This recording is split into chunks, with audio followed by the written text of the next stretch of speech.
Bonjour à tous et bienvenue dans votre nouvel épisode de The Trick Play.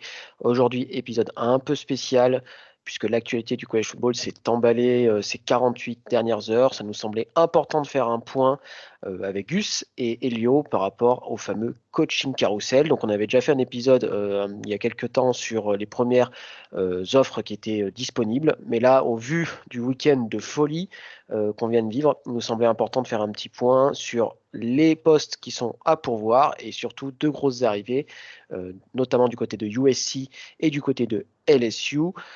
Alors, avant de commencer, les gars, est-ce qu'on n'a pas vécu peut-être les 4 jours les plus fous de l'histoire du college football entre le week-end, entre le rivalry week et le départ de Lincoln Riley pour USC, puis le départ de Chip Kelly, n'importe quoi, de Brian Kelly pour LSU. Est-ce que c'était pas des 4 jours complètement dingues? Je pense que Ah oui, bah, Elio, négativement, parce que je trouve pas en fait de moment dans l'histoire du college football. J'ai fait quelques recherches qui peuvent s'apparenter à ce qu'on est en train de vivre. Déjà, entre ces matchs de rivalité qui, encore une fois, ont été exceptionnels et tout ce qui se passe sur le portail des transferts et le coaching carousel, ce sont deux des plus grands programmes de l'histoire du college football, deux des plus grands programmes en termes de régularité qui ont perdu leur coach pour d'autres programmes tout aussi prestigieux. Je pense que c'est sans pareil et c'est très difficile du coup de vous donner une sorte de traduction, que ce soit en college football ou dans un autre sport, parce que c'est un peu sans pareil. Voilà, pour moi, c'est certainement les 4 jours les plus importants, enfin les plus importants, non pas les plus importants, mais les plus incroyables de l'histoire du college football. tremblement de terre, et je pense que ça va ouvrir aussi la porte à plus de mouvements de ce genre pour les années à venir. J'ai l'impression qu'on entame une sorte de nouveau cycle dans le college football et voir des gros coachs comme ça se déplacer ne sera plus aussi rare dans un futur proche.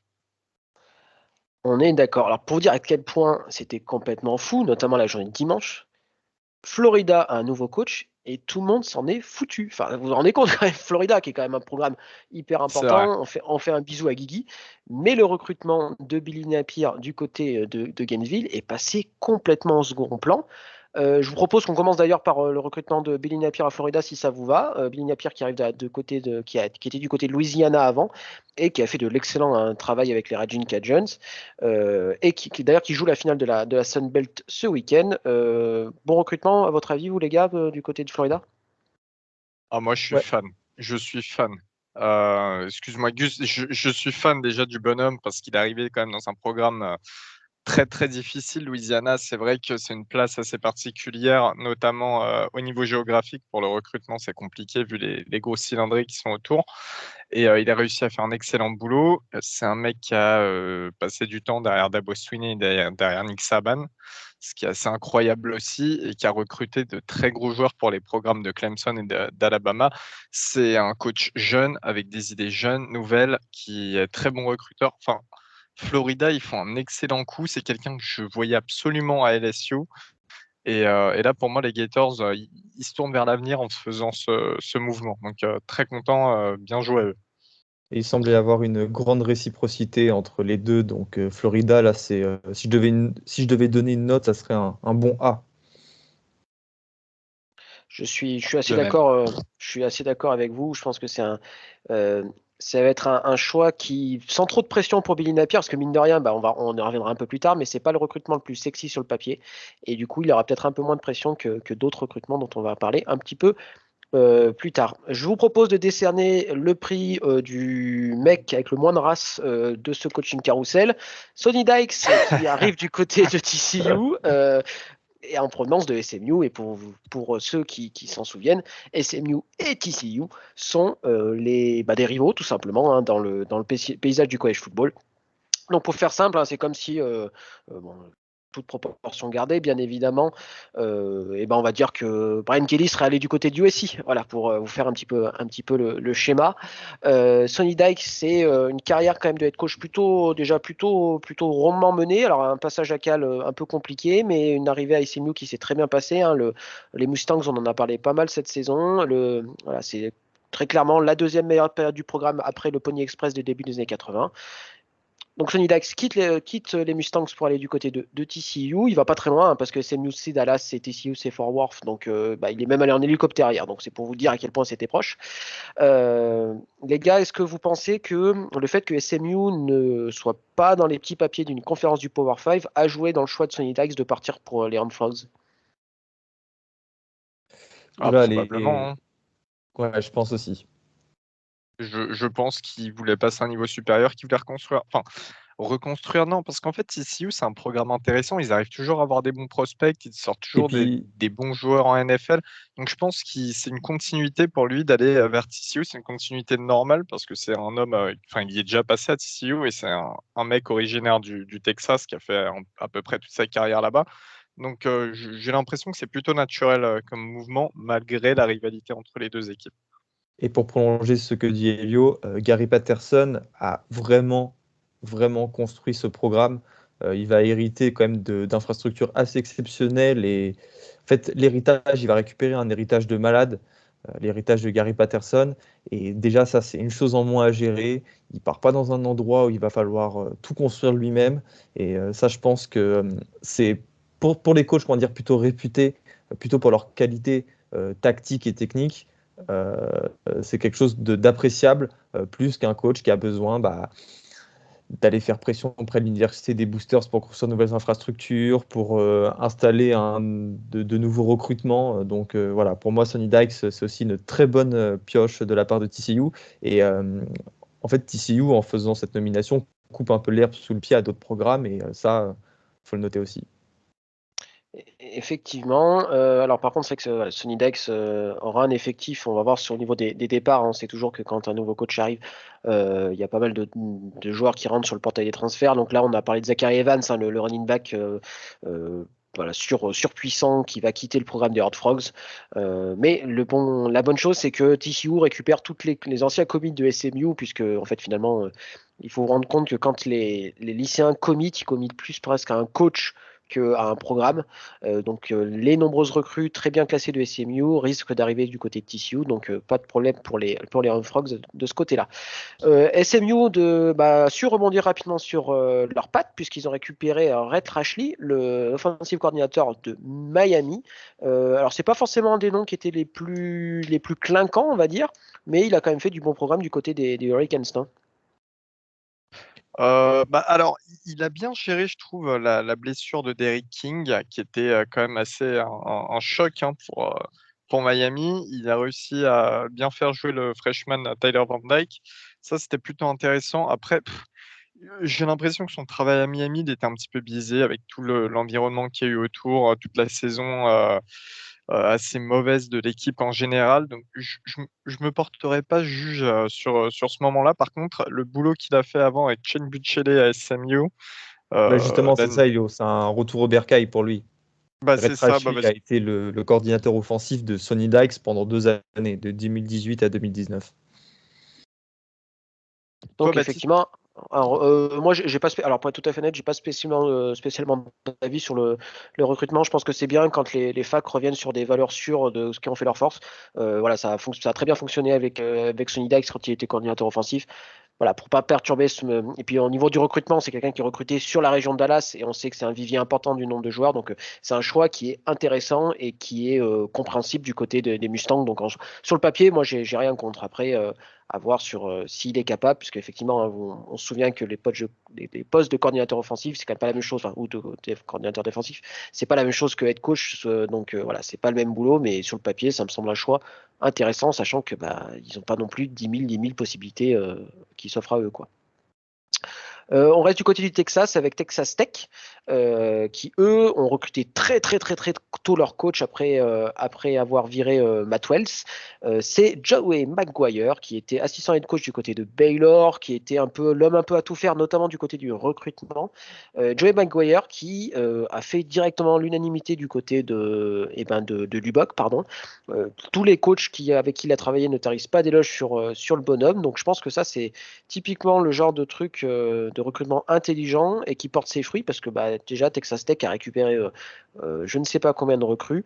Il avait un profil un peu similaire à celui de Jason Taylor, c'est ça le head coach de UTSA. C'est Jonathan Taylor, le nom du coach de UTSA. Jeff Traylor. Jeff Traylor, pardon, merci.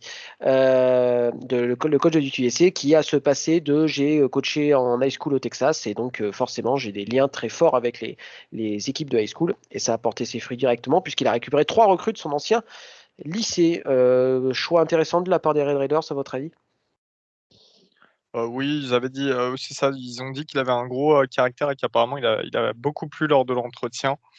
Euh, Pourquoi pas? Pourquoi pas? Faut aller chercher local, faut aller chercher quelqu'un qui connaît bien le terrain texan, qui a su bien recruter. Et, pareil, encore une fois, qui sort d'un programme qui était en reconstruction et qui a fonctionné alors que Baylor était au fond du trou il y a quelques saisons. Voilà. Donc quelqu'un qui saurait peut-être reproduire un petit peu ce schéma-là. Et je pense, quant à moi, qu'on sera agréablement surpris. C'est pas un gros nom, mais justement, ça laisse place à des belles réussites parce qu'il n'aura pas trop de pression. On va passer du côté des Yukon et UMass et de noms, parce que pour le coup, c'est 2 noms qui arrivent du côté des 2 facs de l'Est des États-Unis. On commence avec Yukon qui recrute Jim Mora, l'ancien head coach des Falcons, ancien head coach du UCLA, donc quelqu'un avec quand même un CV très solide, qui est tombé un peu en dilettante après ses années UCLA, mais qui va tenter de rebondir du côté de Yukon. Du côté de UMass, c'est Don Brown, l'ancien coordinateur défensif de Michigan et actuel, enfin maintenant ex-coordinateur défensif de Arizona. Donc un profil plutôt défensif du côté de UMass avec Don Brown, vous savez, c'est celui qui était à la moustache, on le voyait souvent sur les bords du terrain de Michigan lors des matchs des Wolverines quand ils étaient à la télévision. Voilà, peut-être un petit peu une philosophie à l'ancienne du côté de Don Brown et du côté du Yukon, on espère que Jim Mora a appris de ses erreurs, mais peut-être dans un environnement avec un peu moins de pression. Un mot sur ces 2 recrutements, les gars? Ouais, moi j'ai beaucoup de mal à voir Don Brown réussir à UMass, dans le sens où, certes, c'est un très bon coordinateur défensif. Pour motiver les joueurs, c'est le premier, mais je ne vois pas en fait comment, après tout ce qu'il a fait en fait dans sa carrière, comment il est capable de faire monter ce programme de UMass, le programme de UMass qui est au fond du trou, qui est même plus bactère. Je suis dubitatif, mais bon, est-ce que tu exiges d'un coach d'une telle équipe j'allais dire de remettre sur le devant de la scène? Non, mais je vois pas en fait en quoi Don Brown va changer la culture de UMass. Au moins, c'est un retour à la maison. Mais voilà. 2 coachs avec excuse-moi, 2 coachs avec une bonne expérience, quoi, mais ça ne changera pas les programmes, à mon avis. Ça va rien révolutionner, quoi. 2 programmes qui sont à la masse. Direction Et à la Ouest, on con fait aussi. à la con. Ouais. On fait le grand écart. Ça y est. Ça commence, ça y est. On fait le grand écart géographique, on part du côté de la Pac-12. Les 2 programmes de l'État de Washington avaient leur poste de head coach qui était libre. Du côté de Washington, on était chercher le head coach de Fresno State, Kalen DeBoer. Et du côté de Washington State, c'est le coach intérimaire Dickert, qui était coordinateur offensif ou défensif, je ne sais plus, qui a fait du très bon boulot pendant l'intérim et donc qui a été récompensé par ce poste de head coach, pardon. Donc voilà du côté du programme de Washington. Alors à votre avis, des Cougars ou des Huskies, qui a fait le meilleur recrutement? Mais sincèrement, Washington, je voyais quand même un plus gros nom. Alors Deber, oui, c'est sympa, c'est un projet, on va dire. Mais je voyais quand même, ouais, si, enfin, un nom peut-être un peu meilleur, quoi. Alors pas un grand coach, mais Surtout qu'on parlait de mecs comme Doug Peterson, l'ancien Pedersen, ouais. head coach, Pederson, pardon, l'ancien head coach des Eagles. C'est vrai que c'est un petit peu bizarre, mais après, Kyle DeBoer, depuis le début du processus, il a été cité. Donc au final, c'est pas si étonnant que ça. Moi, je suis plutôt excité à l'idée de cette nomination parce que il a quand même relevé le programme de Fresno State quand il était coordinateur offensif avec l'ancien, dont j'ai oublié le nom, Ted ou Jet Trayford, un truc comme ça. Il a fait du bon travail ces 2 dernières années chez les Bulldogs. Il a imprimé une philosophie offensive. Je pense que ça peut marcher à Washington, mais là, pour le coup, va pas falloir être trop exigeant en fait avec cette équipe des Huskies. Il va falloir attendre 3-4 ans avant qu'il y ait des résultats probants. Ouais, le C'est step-up, il a pas l'air énorme, hein. quand Sincèrement, même, il a pas l'air. ouais, je suis assez d'accord avec toi, Elio, parce que il faut en profiter, il faut prendre un peu de, enfin, je sais pas, la conférence Pac-12 est pas dans un très bon état et c'était peut-être le moment pour prendre peut-être pas des risques, mais c'est de balancer un gros nom et parce que, ouais, je trouve, c'est très bien ce qu'il a fait avec Fresno State, mais je suis un petit peu dubitatif. Et du côté de Wazoo, qu'est-ce que vous pensez du coup de notre ami Dickert? J'en ai aucune idée pour Continuité, être c'est honnête. bien. Bah, moi, je pense que continuité, c'est bien. De toute manière, c'est pas, je vois pas qui pourrait leur offrir un meilleur recrutement. Moi, Euh, en fait, je croyais à Alex Grinch, c'est ce qui va nous permettre de faire la transition, le défensif coordinateur d'Oklahoma. Mais bon, il part avec Lincoln Riley du côté du USC, n'est-ce pas, Baptiste? Exactement. Alors, on a fait l'apéro, là, c'était même les amuse-bouches, j'ai envie de dire. On va passer quand même sur les deux sujets les plus importants, enfin du coup quatre, puisque par le jeu des chaises musicales, bah, forcément, il y a deux chaises qui ont été libérées. On va commencer par l'info de dimanche. Euh, je m'y attendais pas. Je pense que pas grand monde dans le monde du college football s'y attendait. Quand on regarde de plus près, on se dit en fait qu'il y avait quelques signes avant-coureurs. Lincoln Riley, le head coach des Sooners d'OU, quitte donc l'État de l'Oklahoma pour se diriger vers la Californie et Los Angeles pour prendre le poste de head coach de USC. Les gars, est-ce que c'est pas tout simplement le plus gros transfert de l'histoire, enfin, le plus gros changement de head coach de l'histoire du college football? Un head coach qui quitte un programme qui réussit, parce que qu'on soit très clair, Oklahoma fait partie quand même de ces programmes historiques tout au long de l'histoire du college football, et ils sont rares dans ce cas-là, pour rejoindre un programme de USC qui est quand même dans un état loin de son lustre des années 2000. Est-ce que c'est pas un tournant dans l'histoire du college football, ce transfert-là? non, mais Clairement. t'imagines les noms quand même qu'on annonce à USC et du jour au lendemain, c'est Lincoln Riley. Genre, il y a un 10 continents d'écart entre, entre ce qui est annoncé et le coach qui vient d'arriver. Genre, c'est incroyable. Ah, Et parce qui que aurait cru?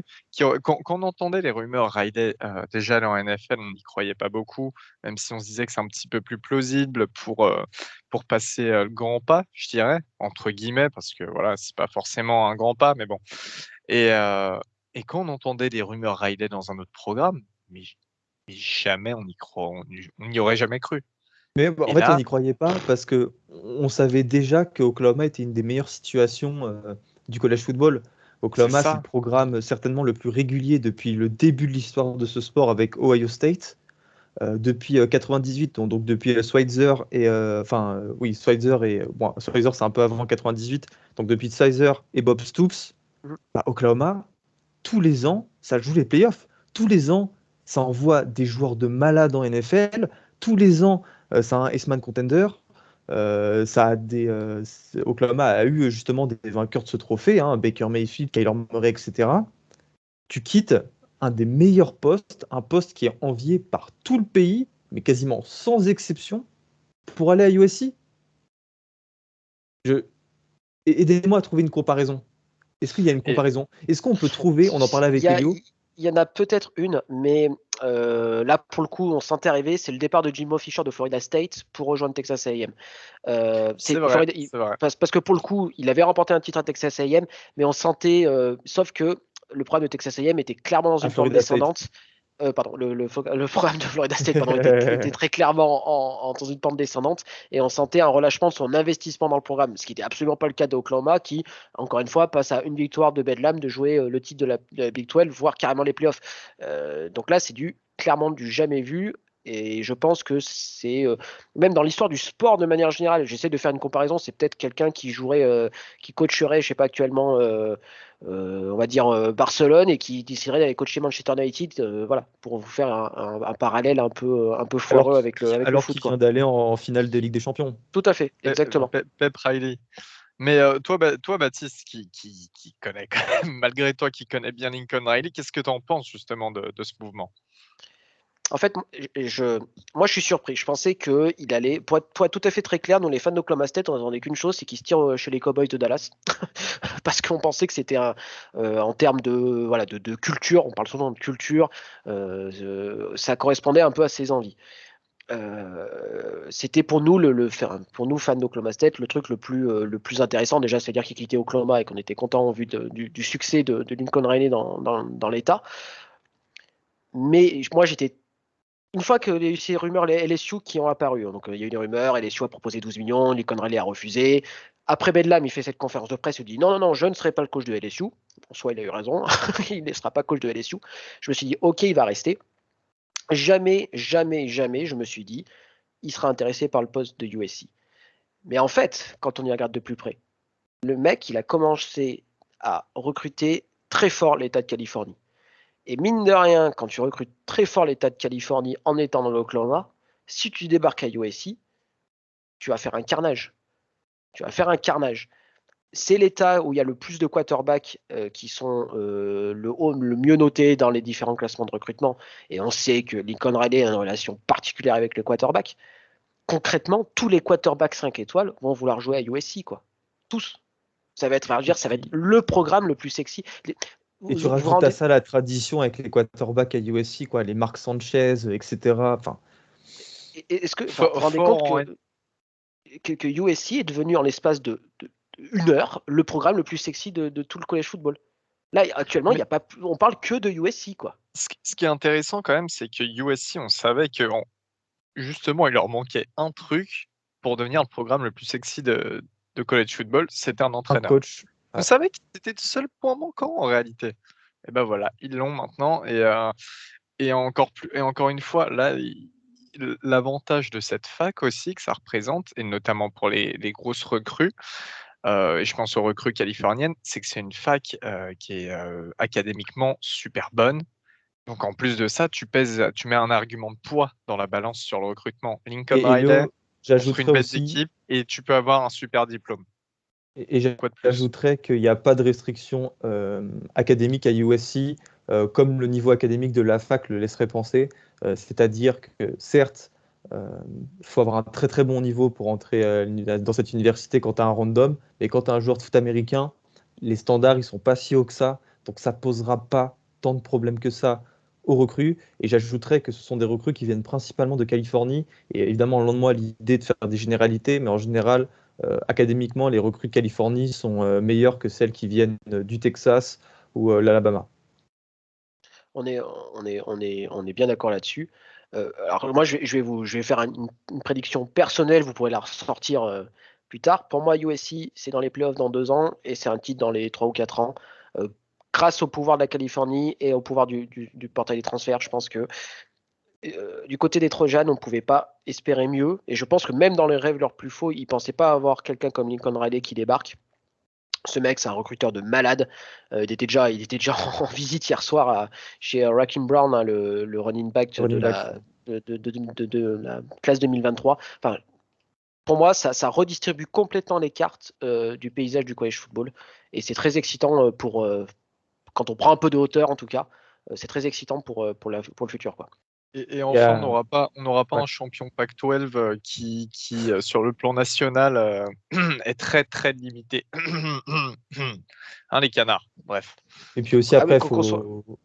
Vas-y Baptiste, excuse-moi. Non, vas-y Gus, j'ai beaucoup parlé. Je disais que tu parlais de cartes rebattues. On va devoir s'interroger après sur la situation d'Oklahoma, mais on fera ça dans la dernière partie de notre épisode, parce que Oklahoma a perdu quand même beaucoup de personnes sur le portail des transferts, dont Spencer Rattler, plus des commits très très haut classés. Et je pense qu'il faut parler des raisons, pas des raisons de ce départ, mais de ce qui a poussé Lincoln Riley à accepter ce poste. Et là, il faut absolument qu'on vous détaille le contrat, les détails de son contrat. Alors, c'est pas officiel. De toute façon, dedans, il y a des modalités, il y a des avantages en nature qui seront jamais révélés. Mais d'après un insider, ce sera un contrat de 110 millions d'euros. On ne connaît pas encore la durée, à moins que vous l'ayez, les gars. USC a acheté ses maisons à Norman au-dessus du prix, au-dessus du prix du marché. Donc, du coup, en fait, ça lui fait un bonus de 1 million d'euros en tout. Et ils lui ont acheté une maison à 6 millions de dollars à Los Angeles. Plus l'utilisation illimitée d'un jet privé 24 heures sur 24 et 7 jours sur 7 pour sa famille et son agent. Voilà. C'est le prix La auquel planète aide aujourd'hui. beaucoup. Non, mais c'est le prix auquel tu peux t'offrir Lincoln Riley. Donc voilà, c'est vous dire la puissance de USC malgré les 10 dernières années plutôt difficiles. Et, et voilà quoi. Apparemment, il y aurait un booster qui aurait claqué genre 25, un chèque de 25 millions, un truc comme ça. Enfin, il y a des rumeurs un peu débiles qui circulent à chaque fois, des trucs comme ça, en disant bon, c'est bon, ça suffit. Maintenant, il y en a marre et on sort les dollars et on va choper quelqu'un, quoi. D'ailleurs, à ce propos, on remercie tous Michigan State d'avoir lancé la course au contrat au contrat complètement gargantuesque avec le contrat proposé à Mel Tucker. Parce que sans ça, je suis pas certain qu'on arrive à des trucs complètement aberrants. Enfin, pas aberrants, mais un petit peu. Enfin, pour, pour moi, ça me dérange presque un peu de voir les montants au vu des difficultés de certaines facs. Voilà, suite au Covid, etc., voir des montants de paye de coach aussi importantes, Non, on est d'accord. ça me dérange presque un petit peu, quoi. On est Après, d'accord. il y a une particularité, Baptiste, avec les buyouts, si tu peux expliquer ça rapidement. Oui, alors, c'est vrai que ce contrat, on a presque envie de dire que c'est un contrat à Jimbo Fisher du côté de Texas A&M. Jimbo Fisher, c'est le premier head coach à avoir eu un contrat hyper long. Je crois que c'était 8 ans quand il a signé du côté de College Station. Donc, Et en fait, Saban avec. aussi, hein, je crois. Ouais, mais Saban aussi, je crois juste dans la foulée, enfin bref, à peu près à ce moment-là. Donc des contrats très longs avec des montants annuels très élevés, mais avec un buyout très faible. C'est-à-dire concrètement, le coach prend un risque sur lui-même en disant ok, je vais être très bon, donc je vais mériter ce salaire-là, mais s'ils veulent me virer, ils ne devront pas trop d'argent. Je crois que le buyout ils doivent tourner autour de 3 millions le buyout de Jimbo Fisher à Texas A&M, ce qui en soi est pas très très élevé pour un coach de son standing. Donc voilà, donc concrètement, en acceptant un contrat aussi important, le coach parie un peu sur lui. Donc voilà, après voilà, hein, c'est le jeu de l'offre et de la demande, hein, c'est le marché qui veut ça, mais d'un moment où Stanford, dans la même conférence que USC, ferme des programmes sportifs de sport un peu plus faibles, on va dire, c'est toujours un petit peu dérangeant, mais c'est le capitalisme, j'ai envie de dire. C'est exactement ça, mon Batou. Voilà, Euh, bon, on va voilà. remonter un peu là, on est content, Non, non, on non, est non, pas mais college football. moi, je suis d'accord avec toi. Non, non, je suis totalement d'accord avec toi. Si on a fait, alors, donc Lincoln Riley arrive avec plein d'envie, etc. Il a dit que quitter Oklahoma, pardon, ça a été la pire décision, enfin, la décision la plus dure de sa carrière. Après, c'est assez marrant parce qu'en fait, finalement, d'après ce qu'il dit, les premiers contacts, c'est des dimanches matin, donc finalement, ça allait très, très, très, très, très, très vite. Donc voilà, dans une ère où tout va très vite et ça aussi, c'est-à-dire recruter un nouveau coach, ça peut aller très, très vite. Lors de son conférence de presse, il a dit qu'il vous souhaite faire que le Coliseum, donc le stade des Troyanes, devienne la Mecque du college football. Déjà qu'il y a un peu de monde, ça sera déjà un bon début. Après, on verra pour devenir la Mecque. Mais en tout cas, ce mouvement-là, pour moi, il fait, on va dire, trois gros perdants. Et là, vous allez être d'accord ou pas avec moi. Oregon pour la Pac-12, Oklahoma parce qu'ils perdent leur head coach, et Notre-Dame parce que leur rival est historique et de recrutement se renforce, et que dernière, il s'est passé ce qui s'est passé, et on va parler maintenant Gus. À moins que vous voulez rajouter sur quelque chose, un mot sur les trois perdants, enfin en tout cas mes trois perdants à titre personnel sur cette histoire-là. Non, Mais non, juste encore une fois, j'insiste, tu as bien raison de parler d'Oregon parce que Oregon qui recrutait de malades et qui quand même, au final, pour moi, c'est pas convaincant les résultats avec les recrutements qu'ils ont eus. Franchement, tant mieux. Tant mieux que quelqu'un puisse un peu leur tenir tête et me voir passer devant en Pac-12. Parce que pour moi, ils nivelaient un petit peu la Pac-12 vers le bas au niveau de la publicité de la conférence. Voilà, c'est tout. Et donc, un des gros perdants, c'est Notre-Dame, qui perd presque deux fois de suite, deux journées consécutives. Puisqu'en plus de voir le rival USC se renforcer, il y a un autre séisme qui s'est passé cette fois-ci dans la nuit de dimanche, de lundi à mardi. Et heureusement les gars qu'on n'a pas enregistré, hier soir parce qu'on aurait manqué un peu d'infos. Bon, on devait C'est le faire Brian d'ailleurs. qui, on devait le Le faire dans ses destin, phares. le destin. Voilà, comme Ouais, quoi bah, le on a bien fait. destin, nique ta race, hein. Donc voilà, donc je vais laisser la parole à notre Gus qui est à la fois, je pense, très énervé, très très très énervé. Brian Kelly quitte South Bend pour aller du côté de Bâton Rouge. Donc il reste dans un milieu francophone puisqu'il quitte Notre-Dame-du-Lac pour rejoindre la Louisiane. Je pense qu'on était comme toi, Gus, un petit peu choqué de cette nouvelle, quoi. Je vais essayer d'être le plus objectif possible. Je vais mettre de côté on va dire, mes émotions et mes sentiments. Juste ce matin, enfin hier soir, quand je suis parti me coucher vers minuit et demi, il y avait des rumeurs. J'ai tweeté, je pensais que c'était impossible, que ça allait pas arriver, que ça faisait partie un petit peu de la mégalomanie de LSU de vouloir aller chercher tous les meilleurs coachs du pays. Je me réveille, allez, quelle heure? 6h30, 7h du matin. Mon premier réflexe, c'est d'aller sur mon téléphone. Et là, je vois des notifications, des messages de Baptiste qui me disent que Brian Kelly devrait être coach de LSU. Ça a été confirmé aujourd'hui dans l'après-midi. Donc, Brian Kelly devient le coach de LSU. Par où commencer? Je pense on va commencer par, je pense, avec les raisons de ce départ. Même Brian Kelly ne l'imaginait pas il y a quelques jours. LSU a dû essuyer le refus de Lincoln Riley du coup d'aller entraîner en Louisiane. D'ailleurs, ils ont offert aussi un pont d'or à l'ex-entraîneur des Sooners. Et ils se sont rabattus sur leur second choix, Brian Kelly, en lui offrant aussi un contrat mirobolant. On parle de 95 millions de dollars sur 10 ans. Reste à voir les modalités, mais ça ne m'étonnerait pas que ce soit les mêmes que celles décrites par Baptiste, à savoir des gros salaires en cas en cas de succès et un buy-out assez bas en cas de licenciement, si on peut appeler ça un licenciement à ces sommes-là. Donc voilà, Brian Kelly qui part du côté de Bâton Rouge. J'aimerais, juste avant de donner mon avis, te demander à toi, Baptiste, qu'est-ce que tu penses justement de cette nomination de Brian Kelly à LSU? Est-ce que tu penses que c'est un choix judicieux ou comme un peu ce que je pense, est-ce que tu penses que les Tigers peuvent s'en mordre les doigts? Alors, je trouvais que Brian Kelly et Notre-Dame, c'était un mariage de raison, j'ai envie de dire, entre un coach dont le programme allait bien en termes de pression populaire, d'environnement, etc., etc. Et je ne sais pas pourquoi, mais j'ai un sentiment que ça risque d'être un petit peu plus compliqué du côté de Bâton Rouge, notamment avec les donneurs, notamment avec l'aspect SEC. Je suis assez dubitatif. Brian Kelly, ça reste quand même quelqu'un du nord des États-Unis. Je crois il est originaire du Massachusetts, hein, c'est ça, je Oui, crois, Gus. justement, il faut le Ouais, c'est préciser, il est ça. né dans le Massachusetts et en fait, il a entraîné à Grand Valley State, Central Michigan, Cincinnati et Notre-Dame. Il était coach de Notre-Dame depuis 2009. Ça me laisse ouvrir une petite parenthèse, Baptiste, sur son palmarès à Notre-Dame.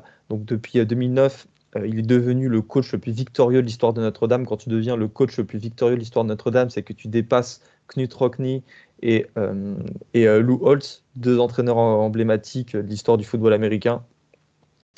C'est une apparence en finale des playoffs en 2013 face à Bama et deux demi-finales. Et les 5 dernières saisons, à plus de 10 victoires, seul Bama fait mieux.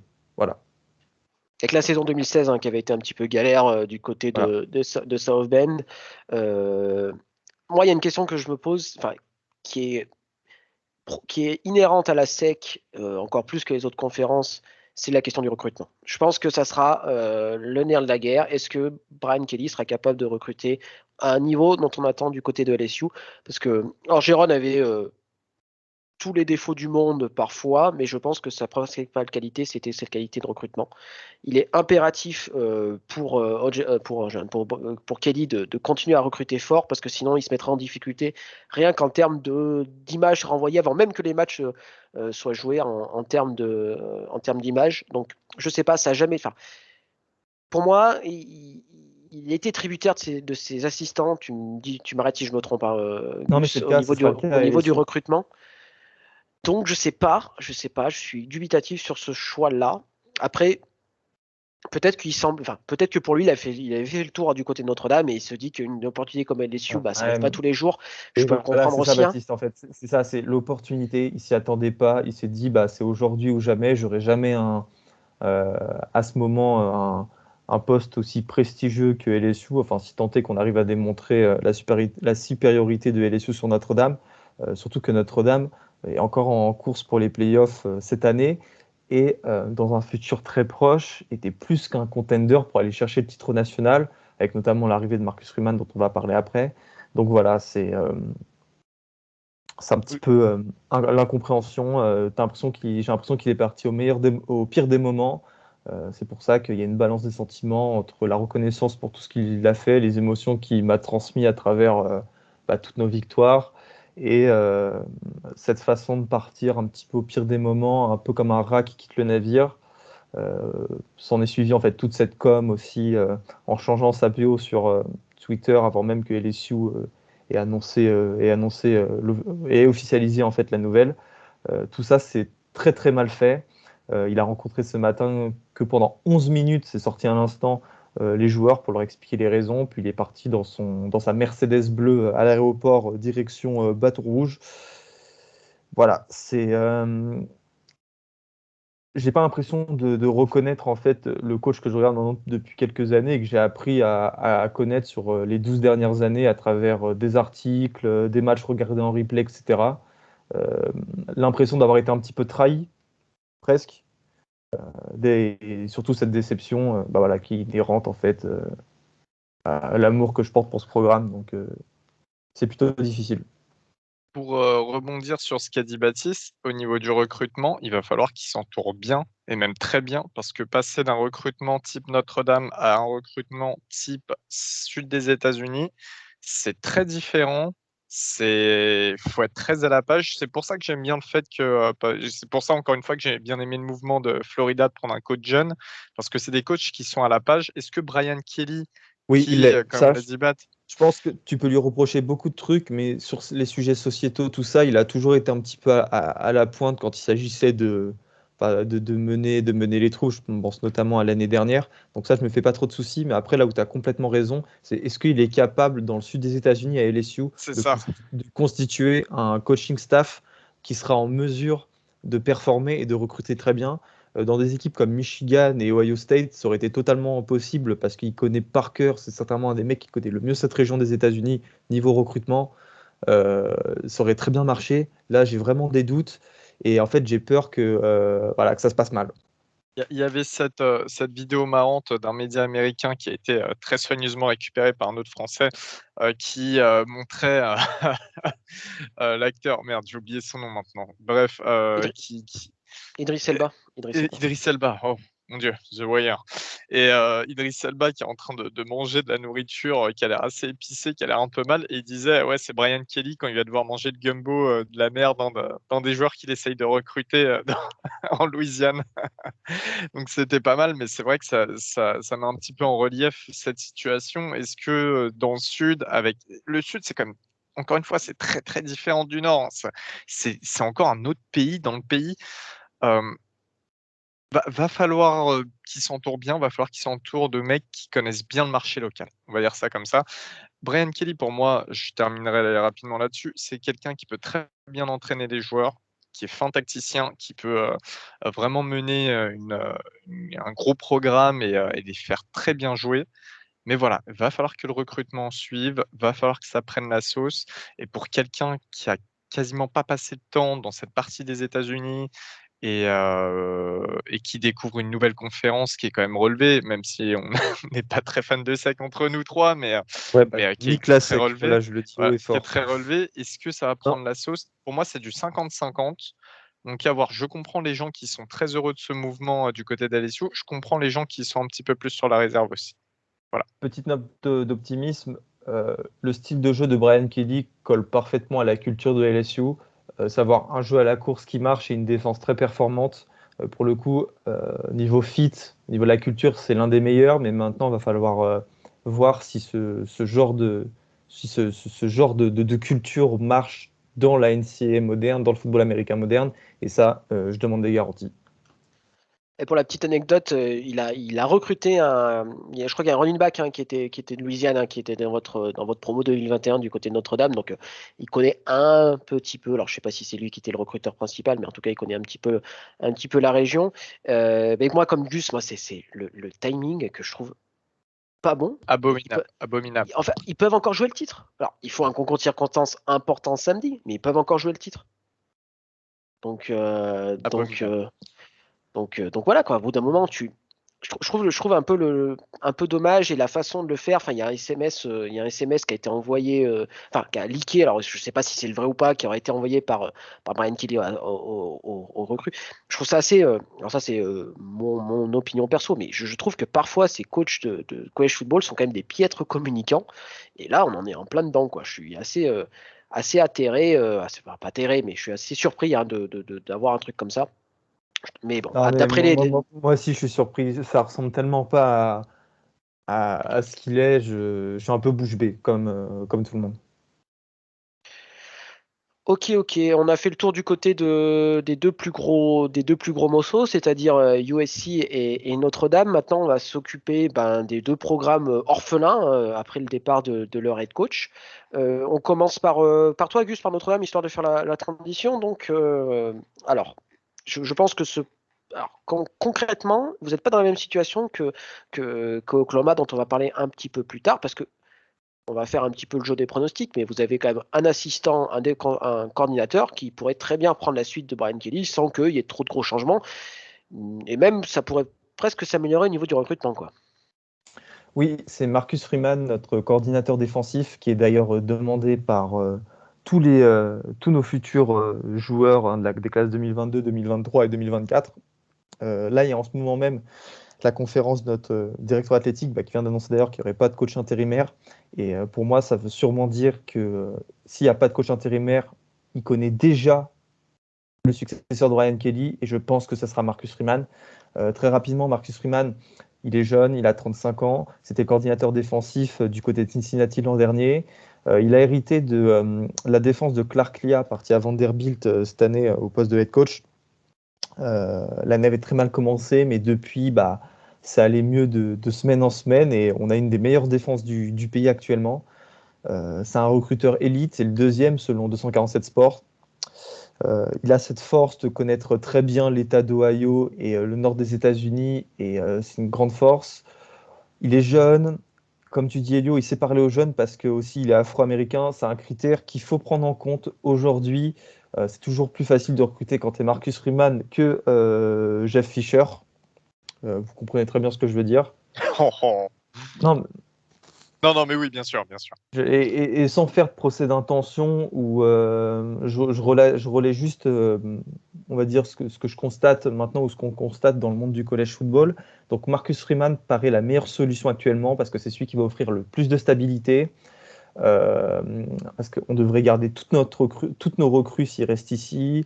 Il devrait y avoir peu de départs sur le portail des transferts s'il reste. Il connaît Notre-Dame avec cette année, donc ça serait pour moi le choix le plus intelligent, d'autant plus que nos classes sont quand même très très bonnes et que l'année prochaine s'annonce être une année hyper difficile avec les déplacements à Ohio State, USC et North Carolina et la réception de Clemson. Pour moi, c'est le move qu'on doit faire. On savait déjà en le prenant l'an dernier qu'il allait devenir notre head coach.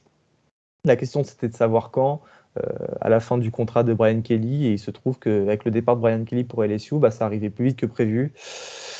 Donc voilà, pour moi, Marcus Freeman, c'est le choix que Notre-Dame doit faire et je pense que c'est le choix que fera Notre-Dame. Mais il y a d'autres candidats. Baptiste, si tu as quelques candidats. C'est ce que j'allais dire. Alors, moi, je pense qu'il y en a un qui serait très intéressé par le poste, même si sa cote a baissé cette année parce que son équipe a moins réussi qu'on pourrait penser. C'est Matt Campbell, le head coach de Iowa State, qui pour moi est un candidat crédible. C'est quelqu'un du coin, etc., qui a des vraies connaissances du terrain, du recrutement, etc., et qui a été capable de créer quelque chose, de construire quelque chose du côté d'Iowa State. Mais voilà, il y a cette année 2021 qui va un peu ternir un peu son bilan, mine de rien, et qu'on est quand même très dans la culture de l'instant, et voilà, ça peut faire un petit peu tâche. Il y en a un autre, bien évidemment, c'est Luke Fickell du côté de Cincinnati, qui est peut-être le deuxième candidat le plus naturel après Marcus Freeman. Le problème étant, c'est Cincinnati, leur saison n'est pas terminée du tout. Mine de rien, avec l'arrivée de Cincinnati dans la Big 12, est-ce qu'il y a un intérêt? Alors, qu'on soit très clair, Notre-Dame est un programme beaucoup plus prestigieux que Cincinnati. Mais disons que avec le passage proche en Big 12, finalement, le changement est moins important maintenant qu'il l'aurait été il y a 2 ou 3 ans, par exemple. Moi, j'aime beaucoup le fit de ces deux coachs avec Notre-Dame. Finalement, c'est des mecs qui connaissent un petit peu cette partie géographique des États-Unis. Ouais, parce que Matt Euh, Campbell était à Toledo avant de partir à Iowa State, donc il connaît bien. Toledo qui est dans l'Ohio, pour ceux qui ne le savaient pas. Et non, ouais, et je pense qu'ils amènent chacun une sorte déjà de confiance parce que ce sont des head coachs, c'est-à-dire qu'ils savent gérer la partie offensive comme la partie défensive, ce qui est important aussi, parce qu'encore une fois, Bat, il le disait tout à l'heure, un assistant qui arrive, enfin un offensive ou défensive coordinateur, c'est pas quelqu'un qui a eu les deux rôles en même temps. Alors bien sûr, tu es aidé, mais ça peut toujours jouer et peser dans la balance. Donc je trouve ça beaucoup plus rassurant. Et puis aussi avoir des mecs qui peuvent donner cette envie aux recrues de venir. Je pense à Fickle, hein, mais Fickle, quand tu vois maintenant qu'il va sortir en NFL, les jeunes recrues, elles se disent, finalement, sous ce mec, ouais, je peux évoluer et je peux aller là où je veux aller. Donc, pourquoi pas? J'aime bien, c'est des mouvements qui ont l'air assez naturels, donc à voir. Et Freeman aussi sera une très bonne option. Ça part, D'autres Gus, ouais. D'autres noms, peut-être? Urban Meyer qui en 2005, quand Willingham, je crois, a été viré, devait choisir entre Florida et Notre-Dame. Il a choisi Florida à cette époque.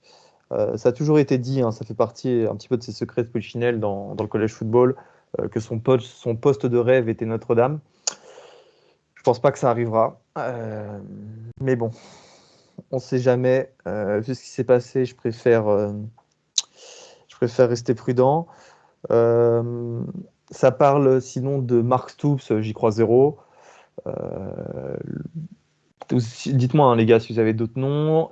Pat Fitzgerald, Danor Foster, on sait que Oh, je crois pas du tout. notre directeur athlétique l'aime beaucoup, mais j'y crois zéro. Non, non, non. Franchement, si on fait tout ça en entonnoir, c'est Marcus Freeman. Et je suis prêt à mettre ma main à couper que ça sera lui. Et d'ailleurs, en ce moment, il y a la conférence de presse, et là, je suis en train de regarder les tweets, mais il n'arrête pas d'esquiver les questions. C'est assez pathétique d'ailleurs. Donc, Parce que c'est voilà. vrai qu'il y a quelque chose qui est hyper important, et notamment avec l'arrivée du jour de signature pour les recrues, qui est maintenant, enfin, il y a 2 jours. Enfin, historiquement, il y avait un seul jour de signature pour les recrues de high school pour le college football. C'était premier week-end du mois de février. Premier mercredi du mois de février, pardon.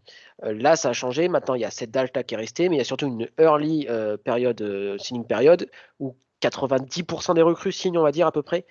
Donc, c'est-à-dire concrètement, si vous n'avez pas de head coach au mois de décembre, vous êtes un peu baisé, pour parler poliment, pour la classe de recrutement qui arrive. Donc, finalement, garder ton recruteur principal comme head coach, ça te permet de ne pas flinguer ta classe de recrutement en cours. Parce que mine de rien, une classe de recrutement loupée, ça peut être un gros déficit de qualité dans ton effectif. Et C'est avec le les nerf de la blessures. guerre. Hein. C'est le nerf de la guerre. Donc c'est un choix qui, pour moi, le choix de Marcus Freeman, c'est celui qui est le plus réfléchi. Et je pense que du côté Notre-Dame, je pense que c'est celui qui va être fait. C'est un jeune, il connaît la maison, c'est un bon recruteur, il a l'air sympa, c'est un mec pour qui Et tu as envie plafond de très jouer. haut. Plafond très haut. Et Faut plafond le dire très très haut. aussi. Il y a... Et quelqu'un qui va te coûter aussi moins cher peut-être qu'un coach qui est déjà établi aussi. Mine de rien, ça peut jouer aussi. Ouais, voilà. On va faire une transition. On parlait de programme dont le recrutement est flingué. Et c'est parti, direction Norman, Oklahoma. Oh là là, c'est quoi cette voix, Baptiste? Comment t'as l'air heureux là? En fait, finalement, oui et non, puisqu'on va plus jouer Oklahoma d'ici peu de temps. Donc moi, ça m'impacte. Ça m'impacte plus ou moins. Disons que je trouve l'ironie assez délicieuse. Voilà, quand on a reproché à Oklahoma d'être parti en traître un petit peu de la Big 12, et quand ce même Oklahoma, ou les fans d'Oklahoma, reprochent à Lincoln Riley d'être parti en traître du programme, je me dis qu'il y a un peu de karma dans l'air et que des fois c'est pas plus mal. Donc Oklahoma, mine de rien, eux ils se retrouvent un peu plus dans la panade, hein, les gars. Enfin, en tout cas, ils n'ont pas vraiment de. Alors, coordinateur défensif Alex Grinch va partir du côté du USC, donc on peut même pas l'élever au On rang n'en de a head pas coach. parlé, hein, mais Ouais. ça aussi, c'est un coup énorme du SI. Hein. Alors, il faisait pas l'unanimité du côté de Norman, notre ami Alex Oh, Grinch, moi, mais je suis pas fan. Ouais, mais Hein. non, il était demandé dans énormément de programmes. Moi, je pense que c'est vraiment une bonne base. Après, on verra ce qu'il fera à USC, mais non, non, non. Je trouve que c'était vraiment une bonne chose. Donc pour l'instant, c'est Big Game Bob Stoops qui prend l'intérim pour coacher le bowl. Donc maintenant, qu'est-ce qui reste pour Oklahoma? Vous, à votre avis, vers quoi ils vont se tourner? Vers un mec jeune, un peu un profil de Lincoln Riley, mais le problème c'est que il l'aura un peu mis dans l'os, j'ai envie de dire, en partant, ou plutôt un coach établi qui va aller, qui sait faire gagner vite, parce que là, je pense que il va falloir faire ça avec Oklahoma, parce que vu le nombre de départs de joueurs, c'est assez impressionnant. Là, on a Spencer Rattler, bon, il était plus titulaire. On a les deux receveurs Theo Wease et Hazelwood. Au niveau des recrues, ça va être Austerlitz, non pas Austerlitz, Waterloo Morne-Plaine, pardon, je me trompe de bataille, j'en perds mon latin. Donc voilà, ils vont être dépeuplés, quoi. Avant de laisser parler Elio, moi je pense qu'ils vont prendre un coach déjà bien établi. Et ça va être une des premières fois de leur histoire parce que quand Schweitzer avait donné le poste à Bob Stoops et quand Bob Stoops l'a donné à Lincoln Riley, c'était des transitions prévues, préparées, qui assuraient une certaine stabilité. Là, c'est pas du tout le cas. Et je pense pas que Oklahoma soit dans une position où ils peuvent se permettre d'aller chercher, de mettre leur coordinateur offensif ou qui sais-je à la tête du programme. Donc ils sont condamnés à aller trouver un gros nom. Et voilà. Et moi justement, j'en ai un de gros nom à leur donner. Je pense beaucoup à Brent Venables, le défensif coordinateur de Clemson, qui a passé du temps du côté de l'Oklahoma en tant que défensif coordinateur. Il a passé presque 12 ans, si je dis pas de bêtises, en remportant notamment un BCS à Oklahoma. Avant d'aller du côté de Clemson, c'est quelqu'un qui a un gros bagage, c'est quelqu'un qui vient de base du Kansas, donc qui a une bonne idée de la géographie et du terreau local, j'ai envie de dire. Je pense que voilà, aller chercher Venables, surtout pour renforcer peut-être une défense qui n'était pas au fait ces dernières saisons d'Oklahoma, ça peut être pas si mal. Après, il y a toujours d'autres noms. Il y a Dave Aranda aussi qui aurait pu être mis dans le pot. Je pense aussi à l'offensive coordinateur de Clemson également, Tony Elliott, si on veut rester sur une sorte de dynamique offensive. Justement, en dynamique offensive, moi je pense à Josh Heupel, le coach de Tennessee, qui était le quarterback des Sooners et qui était dans le staff de Bob Stoops à l'époque. Je sais pas. Mais il s'était fait virer. Mais il s'était fait virer, donc est-ce que lui, il accepterait de revenir là où on l'a viré? Voilà. Je sais pas. Alors ouais, je vois aussi, on pense à Jay Norvell, le head coach de Nevada, qui est assistant à Oklahoma entre 2008 et 2014. J'y crois zéro. Je sais pas, non, ça serait pas un upgrade, tu vois. Mais Josh Heupel, c'est pareil, il est arrivé à Tennessee il y a un an, il est en train de reconstruire un programme à lui tout seul, et pour l'instant, il fait du bon boulot. Je le vois pas, tu vois, repartir encore. Je sais pas. C'est pareil, compliqué. tu envoies quoi comme message? Tu envoies quoi comme message aux recrues, quoi? Tu peux te tirer au bout d'un an, quoi. Enfin, c'est top, c'est pas top, quoi.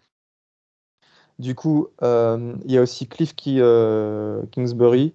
Bon, ça, j'y crois pas du tout. J'y crois pas. Ça, c'est les agents qui. Kingsbury est en dernier contrat, donc ça, c'est les agents qui balancent son nom pour avoir un nouveau contrat du côté de. C'est un mauvais coach de college football. Non, mais sachant que le mec, il est quand même là pour l'instant, son équipe, c'est une des meilleures de NFL actuellement, même si ça vole pas haut cette saison de NFL. À la différence de Mike Tomlin, il n'a pas balayé cette rumeur d'un revers de main en conférence de presse. Je crois non, au peu près, il a dit Baptiste vient non, je d'expliquer. peux pas m'exprimer, donc voilà.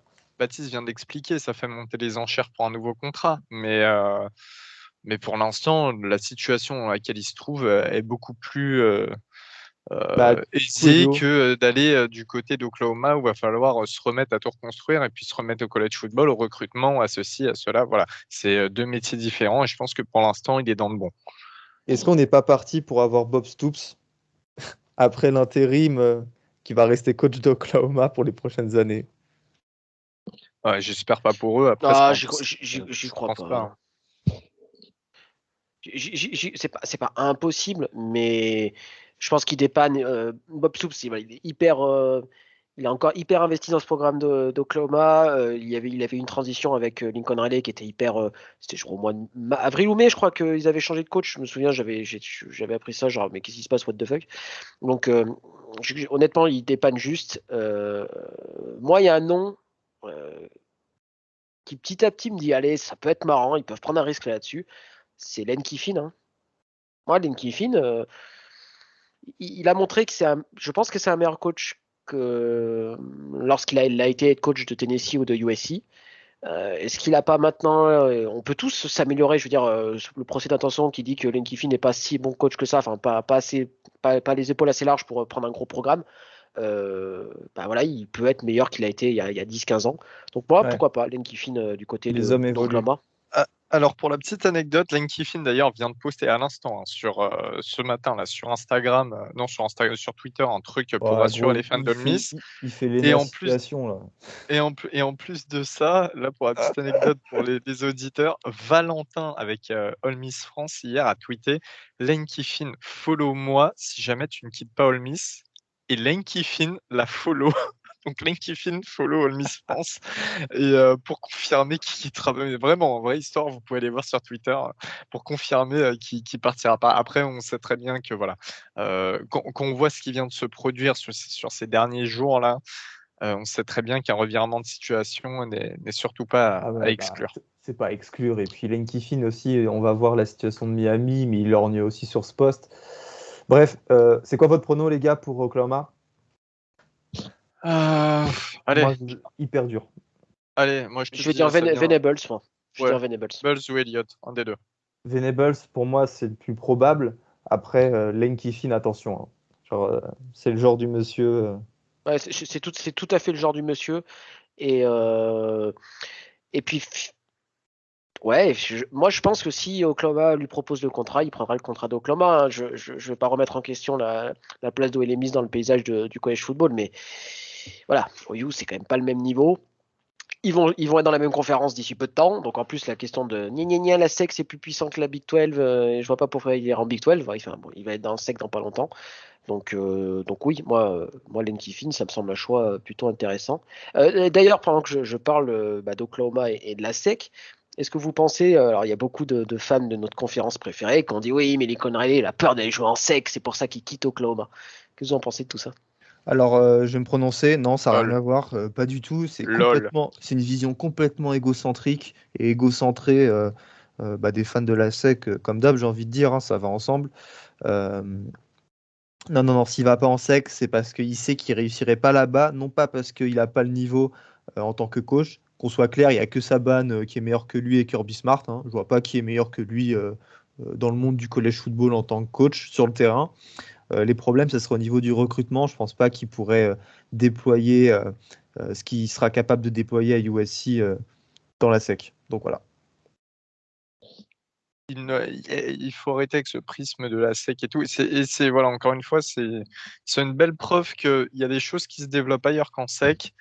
Et j'espère bien que USC va le prouver, en tout cas.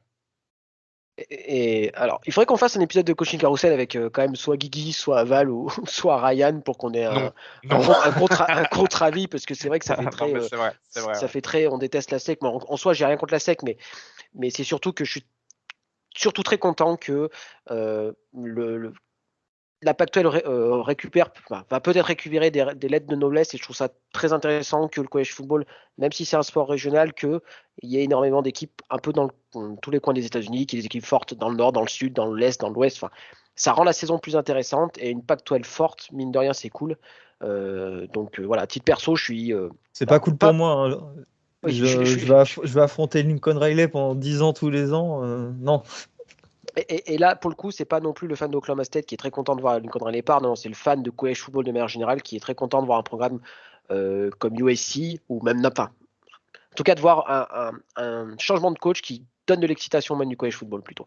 Et Je suis voilà, bien d'accord avec toi, Bat. on a vécu une saison absolument dingue.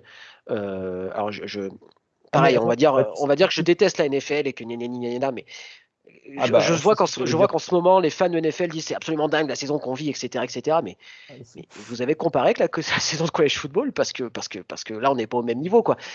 J'ai tweeté d'ailleurs, ça va être quand même compliqué de passer du samedi de folie qu'on a passé à dimanche de la NFL. Bah, moi, c'est simple, j'ai même pas regardé les matchs de NFL dimanche tellement bah, ça me semble fadasse. Alors, encore une fois, c'est un avis perso, me sautez pas dessus dans les coms en disant nenni, nenna.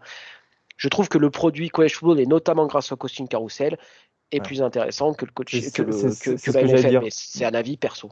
J'ai la haine. Ces 2 derniers jours m'ont renforcé dans l'idée que je suivais le bon sport et que j'étais un fan de college football pour encore longtemps.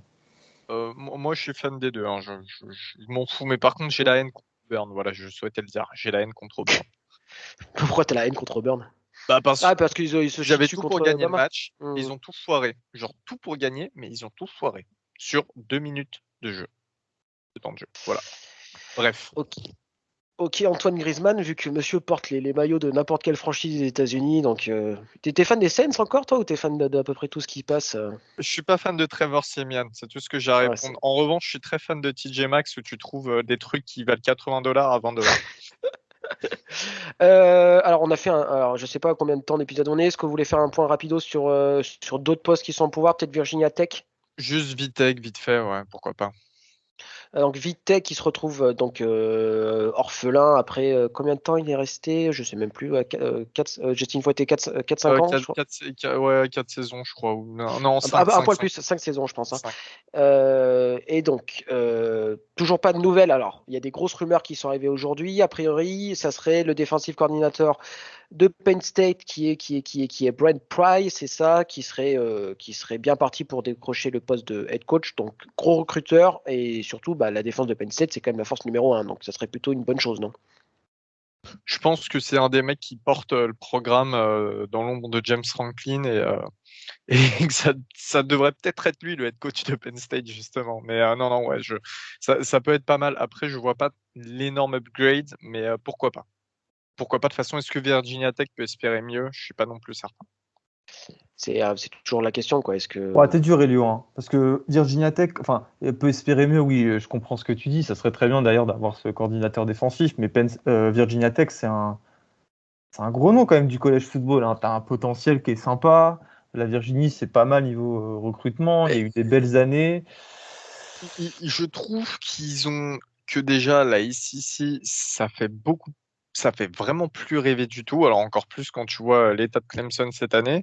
Je trouve que Ouais, mais le Clemson, ça va recrutement, redevenir bon, tu vois. Et puis même attends, Miami, tu att- vois l'intérêt de Lane Kiffin pour Miami, ça veut dire quelque chose quand même. je trouve que le recrutement local est compliqué pour la Virginie parce qu'ils partagent ça avec Virginia.